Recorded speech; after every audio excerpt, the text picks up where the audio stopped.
Welcome to short and विद्यालय। दोस्तों, ये 160 शब्द प्रति मिनट की डिक्टेशन रहेगी जो आपके रिपोर्टर एग्ज़ाम के लिए है। दोस्तों, अगर आपके वीडियो में आप जब देखते हो ऐड आता है तो प्लीज़ आप स्किप मत किया करिए, ठीक है। आप लोग थोड़ा सा टाइम हमें दे दीजिए, थोड़ा आप ऐड देख लेंगे तो उससे हमें कुछ फ़ायदा हो जाता है। आप लोगों से हम कुछ नहीं ले रहे, केवल आप थोड़ा सा ऐड देख लिया करिए, क्लिक कर सकते हैं आप, ठीक है। चलिए डिक्टेशन स्टार्ट करते हैं। Ready start. महोदय, अपने देश में महिलाओं को पुरुषों के समान ही अधिकार देने की बात विगत कुछ वर्षों से जोर शोर से की जा रही है। यही नहीं, हमारे संविधान में भी महिलाओं को पुरुषों के समान ही अधिकार देने की बात स्वीकार की गई है। किंतु क्या यह सच है? यद्यपि आजकल सार्वजनिक उपक्रमों, संगठित संस्थानों, यहाँ तक कि राजनीति में भी महिलाओं का प्रतिनिधित्व बढ़ा है और उनके प्रति भेदभाव में कमी आई है, फिर भी जहाँ तक असंगठित एवं निजी क्षेत्र के प्रतिष्ठानों की बात है तो वहाँ अभी महिलाओं के श्रम का शोषण किया जाता है। एक तरफ जहाँ ऐसे संस्थाओं, प्रतिष्ठानों में महिलाओं को उचित प्रतिनिधित्व नहीं मिल रहा है, वहीं दूसरी तरफ कामकाजी महिलाओं का ऐसी जगहों पर शोषण भी किया जाता है। यही नहीं, बल्कि उनको काम की तुलना में पारिश्रमिक भी नहीं दिया जाता है। महिला श्रम का अधिकांश हिस्सा असंगठित क्षेत्रों, बागवानी एवं कृषि में कार्य करता है, जहाँ उन्हें पुरुषों की तुलना में बहुत कम वेतन भत्ता दिया जाता है। अधिकतर उन्हें दैनिक वेतनभोगी के रूप में ही रखा जाता है और आवश्यकता या इच्छा न होने पर हटा दिया जाता है। यद्यपि अब प्रत्येक जगह न्यूनतम मजदूरी कानून लागू हो चुका है, इसके बावजूद इस कानून की अनदेखी कर महिलाओं को कम मजदूरी दी जाती है। महिलाएं बेरोजगारी एवं लाचारी के चलते उस न्यूनतम मजदूरी पर भी जी तोड़ काम करती हैं, जबकि हमारे संविधान में श्रमिकों के संबंध में प्रावधान किए गए हैं। जीवन निर्वाह के पर्याप्त साधनों का प्रत्येक मानव को अधिकार है। अपनी आर्थिक सामर्थ्य एवं विकासीय परिसीमाओं के अधीन राज्य इस प्रकार के प्रभावपूर्ण प्रावधान बनाएगा कि बेकारी, वृद्धावस्था, बीमारी, अयोग्यता एवं अप्रत्याशित अभावों के प्रति जनता को सहायता सुविधा सुनिश्चित की जा सके। राज्य इस प्रकार प्रयासरत रहेगा कि देश में सभी प्रकार के श्रमिकों को एक न्यूनतम जीवन निर्वाह मजदूरी सुनिश्चित की जा सके एवं श्रमिकों के लिए एक उन्नत मानव जीवन तथा कार्य की श्रेष्ठ दशाएं सुनिश्चित की जा सकें। आश्चर्य का विषय यह है कि भारत में महिला श्रम की स्थिति बड़ी विचित्र है। एक तरफ जहां देश के कुल कामगारों में 28% हिस्सा महिला कामगारों का है, वहीं ग्रामीण क्षेत्रों में इसका हिस्सा 32% एवं शहरी क्षेत्रों में मात्र 14% ही है। यदि मुख्य कामगारों, सीमांत कामगारों एवं गैर कामगारों की दृष्टि से देखें तो पाएंगे कि मुख्य कामगारों में 22% हिस्सा महिला श्रमिकों का है, जबकि सीमांत कामगारों में 90% हिस्सा महिला श्रमिकों का है एवं 59% महिलाएं गैर कामगारों का है। इस तरह स्पष्ट है कि कुल कामगारों एवं मुख्य कामगारों की संख्या ग्रामीण क्षेत्रों में अधिक है, शहरी क्षेत्रों में कम। यही नहीं, शहरी क्षेत्रों में गैर कामगार महिलाओं की संख्या भी अधिक है। अपने देश में महिला कामगारों की संख्या कुल जनसंख्या का 22% है। यह प्रतिशत ग्रामीण क्षेत्रों में 26% एवं शहरी क्षेत्रों में 9% है।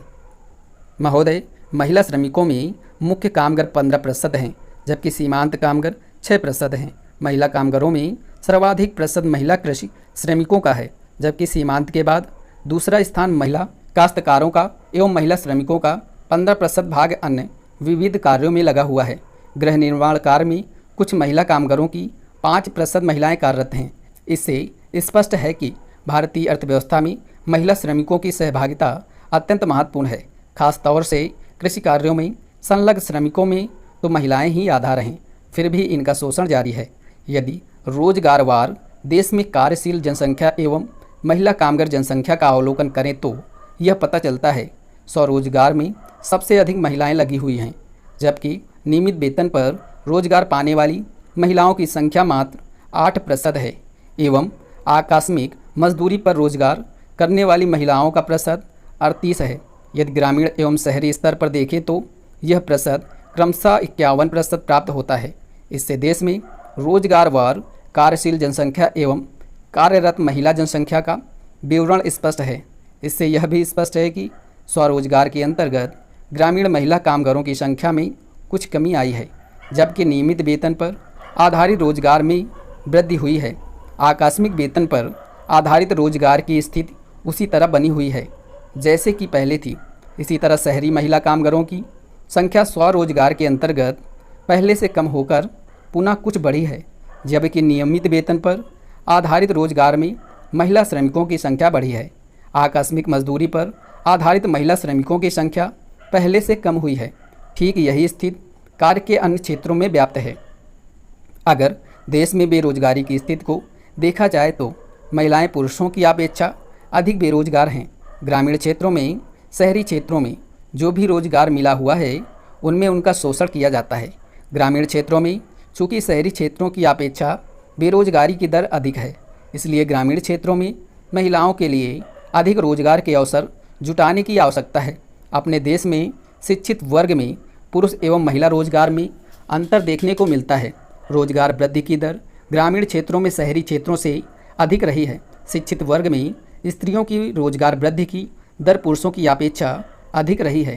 तथ्य इस बात की पुष्टि करते हैं कि शिक्षित पुरुष वर्ग में लगातार वृद्धि बेकारी का एक महत्वपूर्ण कारण महिलाओं का अधिक मात्रा में रोजगार ढूंढना एवं रोजगार प्राप्त करना है। शिक्षित वर्ग में महिलाओं में रोजगार वृद्धि की दर राष्ट्रीय स्तर से सदैव अधिक रही है। इसका मुख्य कारण पुरुषों में शिक्षित व्यक्तियों की रोजगार वृद्धि की दर में कमी रहना है। जहां तक स्त्री पुरुषों की कार्य सहभागिता का प्रश्न है तो 1991 में यह क्रमशः 22 एवं 51 रही है। महोदय, ये सेनाएं सुरक्षा की पहली पंक्ति हैं। इन्हें ही हमले का सामना करना पड़ता है। ये कैसे बनी रही हैं, इनका आधार क्या होता है? जैसे जैसे थल सेना, नौसेना और वायुसेना ज़्यादा से ज़्यादा तकनीकी होती जाती हैं, वैसे वैसे देश का औद्योगिक और प्रौद्योगिक आधार महत्वपूर्ण होता जाता है। आप कोई मशीन, हवाई जहाज़ या कोई और बहुत तकनीकी हथियार विदेशों से मंगवा सकते हैं और किसी को उसे इस्तेमाल करना भी सिखा सकते हैं, लेकिन यह सब ऊपरी सुरक्षा है, क्योंकि इसके लिए आपकी प्रौद्योगिक पृष्ठभूमि नहीं है। यदि पुर्जे खराब हो जाएं तो आपकी पूरी मशीन बेकार हो जाएगी। आपने जिससे मशीन खरीदी थी, अगर वह पुर्जे देने से इनकार कर दे तब भी यह बेकार हो जाएगी और आज़ाद होने के बावजूद भी आप दूसरों पर निर्भर रहेंगे। इस दृष्टि से देखें तो संसार के केवल कुछ ही देश असल में आज़ाद हैं और दूसरे देशों की फौजी ताकत के मुकाबले में अपने पैरों पर खड़े होने के लायक हैं। इसलिए थल सेना, नौसेना आदि के अतिरिक्त आपको देश में औद्योगिक और प्रौद्योगिक पृष्ठभूमि भी बनानी होगी। देश की अर्थव्यवस्था इस सब में सहायता करती है। यदि किसी देश की अर्थव्यवस्था मजबूत न हो तो वह देश कमज़ोर पड़ जाता है। मैं सदन को ऐसे देशों के अनेक उदाहरण दे सकता हूँ जिनके पास फिलहाल अच्छी फ़ौज है, लेकिन उनकी ताकत असल में ऊपरी है। कारण यह है कि उनकी फ़ौज अनेक बाहरी चीज़ों पर निर्भर है, जैसे विदेशी मशीनें, विदेशी अर्थव्यवस्था, विदेशी सहायता आदि। ऐसा देश लाजमी तौर पर पराधीन होता है, चाहे आज़ाद कहलाता हो। सुरक्षा में सेनाओं के साथ साथ आपकी औद्योगिक और प्रौद्योगिक पृष्ठभूमि, देश की अर्थव्यवस्था और लोगों का मनोबल भी शामिल होता है। यदि हम दुनिया के देशों पर नज़र डालें तो फिलहाल केवल 2 देश ऐसे हैं जिन्हें सैनिक दृष्टि से पहली पंक्ति में रखा जा सकता है। चीन की स्थिति में अनेक देश हैं, इनमें हमारा स्थान कहाँ है? हम टेक्नोलॉजी और उद्योग के क्षेत्र में पिछड़े हुए हैं। फिर भी जापान को छोड़कर एशिया के किसी भी देश के मुकाबले हमारे देश में उद्योग अधिक हैं। मैं सोवियत संघ के क्षेत्रों को शामिल नहीं कर रहा हूं और चीन की तुलना में भी, जो काफ़ी तरक्की कर रहा है। मैं सोचता हूं कि औद्योगिक दृष्टि से हम कई तरह से आगे हैं, भले ही सैनिक दृष्टि से आगे ना हूं। उसके पास विशाल फौज है, उसकी तुलना में हमारी फौज छोटी है, लेकिन मैं औद्योगिक विकास के बारे में बात कर रहा हूं, अन्य मामलों के बारे में नहीं। इस तरह हम तथाकथित अल्प विकसित देश के वासी हैं, चाहे कुछ मामलों में अधिक उन्नत हो। परमाणु ऊर्जा क्षेत्र में हम शायद दुनिया के आधे दर्जन देशों में हैं। मुझे ठीक नहीं पता, इसलिए कहना मुश्किल है। महोदय, भारतीय स्त्रियों की स्थिति अन्य कारणों से कहीं अधिक दहेज प्रथा से प्रभावित है। दहेज के कारण जहां स्त्रियों की सामाजिक हीनता बढ़ी है, वहीं दूसरी ओर नवविवाहित स्त्रियां सताई भी जा रही हैं। शिक्षित परिवारों में पुत्री के जन्म पर खुशी नहीं होती, बल्कि इसे दुर्भाग्य ही माना जाता है। इससे स्त्रियों का सम्मान घटा है और भविष्य अंधकारमय हुआ है। भारतीय मुस्लिम समुदाय में दहेज का प्रभाव तेजी से बढ़ता जा रहा है। यहाँ तक कि शिक्षित और संपन्न मुस्लिम परिवारों में भी प्रतिष्ठा के प्रतीक के रूप में दहेज का प्रचलन अपनी जड़ें जमा रहा है। इस संबंध में यह उल्लेखनीय है कि पवित्र कुरान में दहेज का कोई जिक्र नहीं मिलता है।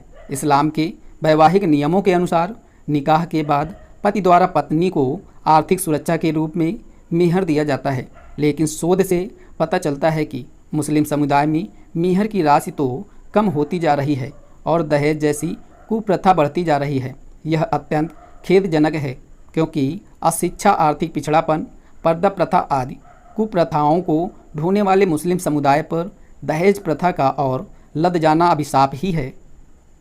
प्रश्न यह उठता है कि कुरान में दहेज का जिक्र न होने पर भी इसका लेन देन किस आधार पर शुरू हुआ। अधिकांश भारतीयों के दृष्टिकोण से दहेज का धार्मिक औचित्य है। इस संदर्भ में हजरत मोहम्मद की पुत्री के निकाह का उल्लेख किया जाता है। उनकी पुत्री हजरत फ़ातिमा का जब हजरत अली से निकाह हुआ तो विदाई के वक्त उन्होंने गृहस्थी जमाने के लिए दैनिक उपयोग की मिट्टी की कुछ वस्तुएं तथा खजूर की चटाई एक दूल्हा दुल्हन को दी थी। ये केवल 6-7 वस्तुएं उस काल में जीवन निर्वाह के लिए आवश्यक थी। हजरत फ़ातिमा के निकाह के समय मोहम्मद साहब द्वारा दी गई इन्हीं वस्तुओं को भारतीय मुस्लिम समुदाय दहेज कहता है और दहेज का लेन देन करना चाहता है, क्योंकि यह भी मान्यता है कि मोहम्मद साहब के कार्यों को दोहराने से व्यक्ति पुण्य का भागीदार बनता है। परंतु वे लोग इस संबंध में यह नहीं समझते कि मोहम्मद साहब ने तात्कालिक समस्या को हल करने के लिए सामान दिया था, क्योंकि उनके दामाद विवाह के पूर्व उन्हीं के पास रहते थे। अलग घर बसाने के लिए उनके पास कुछ भी नहीं था। इसके अतिरिक्त जब मुस्लिमों ने भारत में प्रवेश किया तो उन पर यहाँ की संस्कृति का प्रभाव पड़ा। उन्होंने देखा कि यहाँ कन्या के विवाह के समय उसे काफ़ी दहेज दिया जाता है। यहाँ की संस्कृति के कुछ अंशों को अपना लेने में कोई हानि प्रतीत नहीं हुई। इस प्रकार मुस्लिम समुदाय में दहेज प्रथा का प्रचलन भारतीय संस्कृति के प्रभाव से यही आरंभ हुआ। मुस्लिमों ने यहाँ प्रचलित दहेज की तुलना भी हजरत मोहम्मद द्वारा अपनी पुत्री के विवाह के समय कुछ सामान देने से की और उसे ना तो गलत माना और ना ही इस्लाम के विरुद्ध। वे भी कुछ ना कुछ वस्तुएं आवश्यक रूप से देने लगे। स्टॉप।